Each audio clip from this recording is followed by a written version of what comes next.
गांव में खेती और पशुपालन प्रमुख व्यवसाय हैं। खेती के लिए जिस तरह फसल बीमा योजना है, उसी तरह पशुओं के लिए पशुधन बीमा योजना काम कर रही है। आजकल पशुओं की कीमतें आसमान छू रही हैं। खासतौर से दुधारू पशु काफी महंगे हो गए हैं। ऐसे में अगर पशु को किसी तरह का नुकसान पहुंचता है तो किसान को भारी आर्थिक क्षति उठानी पड़ती है। इसी बात को ध्यान में रखते हुए सरकार पशुधन बीमा योजना चला रही है। सांप काटने, भूस्खलन या बाढ़ की वजह से पशु की मौत होने पर बीमित पशु के नुकसान की भरपाई का दावा किया जा सकता है। इसी तरह अगर थनैला रोग की वजह से किसी पशु के चारों थन बेकार हो जाएं, तब भी बीमित पशु के लिए दावा किया जा सकता है। केंद्र सरकार की ओर से प्रायोजित ये योजना 2005-06 में पायलट आधार पर शुरू की गई थी। शुरुआत में चुनिंदा 100 जिलों को ही इसमें शामिल किया गया था। 2008-09 में 100 और जिलों को इसमें जोड़ लिया गया।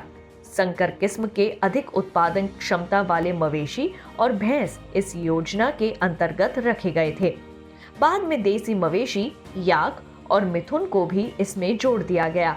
हालांकि कई राज्य दूसरे पशुओं के लिए भी बीमा की सुविधा दे रहे हैं।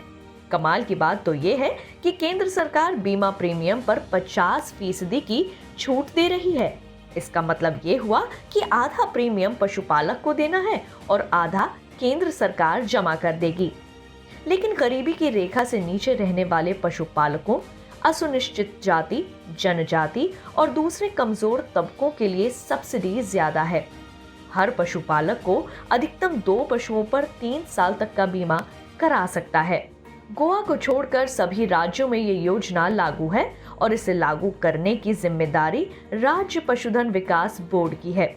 योजना के मुख्य रूप से 2 उद्देश्य हैं। पहला, पशु की मृत्यु या रोग हो जाने पर किसानों और पशुपालकों को नुकसान की भरपाई, और दूसरा, पशुधन और उनके उत्पादों की गुणवत्ता में सुधार।